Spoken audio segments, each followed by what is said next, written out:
You probably know who is Michal Tal and maybe seen some of his games. The sacrifices that he did were always mind-blowing, and the chess community who watched his games are always got amazed and enjoyed from it. Well, in order to have that sort of crazy tactics in your games, the opening that you're playing really plays an important role. You cannot really play a positional opening and expecting some sort of crazy attack on your opponent's kingside. If you're a tactical chess player or you like to attack and right now you're searching for some sort of like an interesting opening to play, well, I can say you have come to the right place. In this video, we are going to take a look with you the Nakhmanson Gambit, which is one of the aggressive line that can happen in the Italian game. We can reach the Nakhmanson Gambit by just playing the initial moves of the Scotch Gambit, which goes for developing the knights and centralizing the pawn, and knight takes e4. So this is a situation that when you play rook e1, it goes for the main line of the Scotch Gambit, but the Nakhmanson stands for knight c3. Yeah, we were already down at 2 pawns at this point, but now we are also sacrificing our another piece.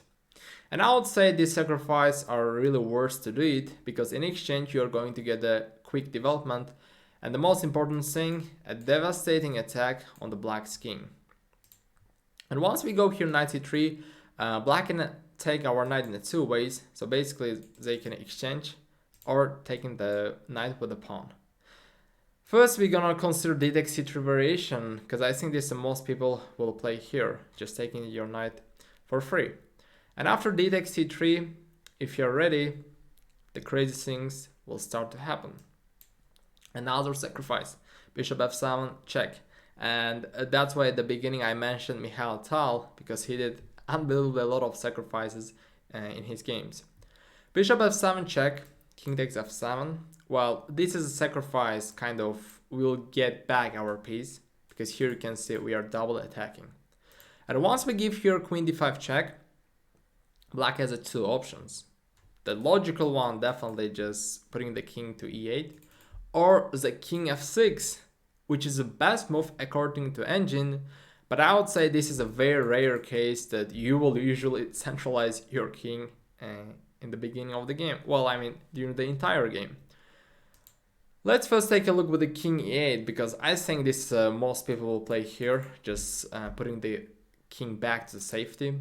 And after king e8, we will not rush taking the knight with the queen, but instead we're gonna follow the rule, the more pieces, the attack is stronger. We will add the rook e1, because right now the knight is still hanging, because we are pinning the king. And once you play rook e1, black can kind of have a blockade with the two ways. It's whether with the bishop or whether the knight. So let's take a look what if black goes first with the blockade with the knight, knight e7. If knight e7, now we will just simply take with our rook, d6. Keep in mind, in the Nakhmanson Gambit, you should put all your effort on one file, and that's go for the e file. The sacrifice, the pressure should be done only on this file. And at the same time, keep in mind, you are playing the Nakhmanson Gambit, you cannot make it simple. Because you already sacrificed a lot, and if you choose just to make the normal moves, well, then it would be that just you made all the sacrifices for no reason. So once you're playing the Nakhmanson Gambit, always go for an attack. d6, it's basically giving the opportunity for the bishop to control some spaces, but we completely ignore what black is doing, because we have already the main target that we are going for. It's a e7 knight. c6, we retreat back the queen, d5. Well, our complete idea was here attacking on e7, but unfortunately you can say, oh, like I couldn't bring the enough pieces to put the pressure on e7. Well, sometimes sacrifices are possible with the less amount of pieces, and here the same. We will go with the sacrifice immediately, rook e7. Bishop must have to take, and now we go rook e1. As you can see that the placement of the king here really helping us, and still our pressure is going on the e file. And rook e1, definitely the pinning the bishop and the king, so bishop cannot move. h6, which black is kind of trying to make white sacrifice quicker.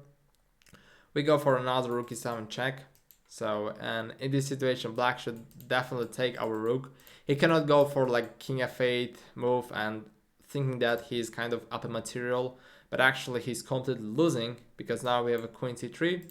As you can see, since black don't have right now the dark square bishop, it's in complete control of white hands to these dark squares.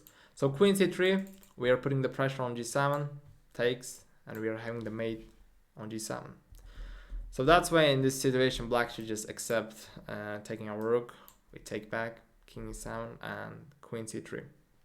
It's already +2 position on the board, and the reasons for that, basically black is having a late development and at the same time there's the weak king in the center. And now let's see what if black tries to block it with his bishop. And here also nothing changed for the white, the plan is still remains the same. It's basically putting the pressure on e file and mainly on now the target is e7 bishop, d6, bishop g5, and we are adding the more pieces to increase the pressure, and definitely black should also bring the more defenders in order to hold the game. Rook e1 and rook f7. Well, we played 12 moves, and so far during this move we were able to bring all our pieces to the attack, and that's a good start basically.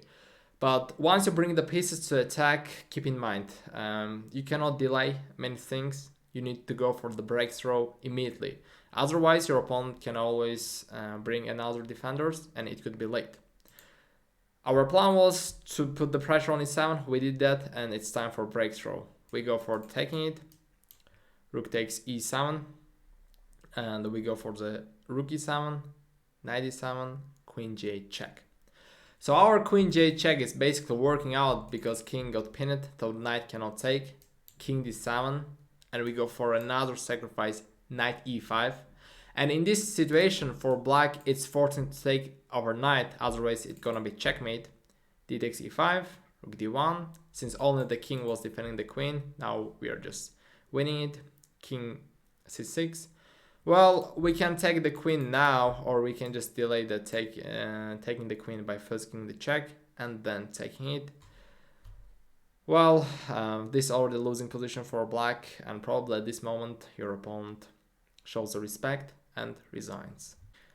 We covered all the variations how to play against king 8, and now let's take a look the king f6 move, which is according to the engine it's the best move, but if your opponent is definitely playing for the first time, I think it would be really hard for him to figure out king f6 move.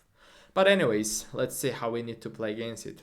Again, we can still take the knight, but we will delay it by playing rook e1, because there's kind of a little bit trick behind our move. And here you can see by playing this rook e1, we are letting the black to save his knight. Well, if he tries to save it, the bad news is waiting for him. Maybe he saved his knight, but he's going to lose the queen. And there are also some sort of like a checkmate strats if king goes to g6. So definitely it's not the a worst consider for black to save his knight, so he need to give up. After rook e1, black should play h6 because now we have kind of bishop g5 check threats and we can lead our opponent to mate. So h6 kind of stops our bishop g5 move, but we go for a different direction, rook e4, and basically rook f4 is an upcoming move. Black should stop our check by playing bishop d6. And we go for another move that helps us to create another threat, which is queen f5 mate, g6. So kind of, I think, the good option for black. It's basically stopping our checkmate at the same time, creating like a safe escape score for the black's king. But we keep adding the pressure, rook g4, knight e7. And here I would like you to pause the video and see which move you need to play with the white, because here we have kind of like a forcing tactical win for the white perspective. So just take your time and see how well good is your calculation. And after knight e7, basically black is attacking our queen, but rather than spending the time how to save it, we go for the sacrifice, rook g6 check, knight g6, queen f5 check. So it's basically the forcing tactic that white is going to win. King g7, queen g6 check. Otherwise, if king went to e7, we are just having knight g6 check and it's completely winning. So king g7, queen takes, king f8, and bishop h6 check, which is made is very soon on the current situation. The next move we can just bring the rook with the tempo, so black is absolutely losing in the current situation. As you can see, once we play queen d5 check, doesn't matter whether king goes to e8 or king f6, black is having really a hard attack on his king. And now let's go to the part where we sacrifice our knight c3. So far we've covered all the possibilities of your opponent after d takes c3, and we'll have one more. What if your opponent takes our knight with a knight? Well, here you need to understand that there are some chess players who don't like to accept the gambit, and the reasons could be basically they don't have a knowledge, or maybe they're afraid of accepting the gambit.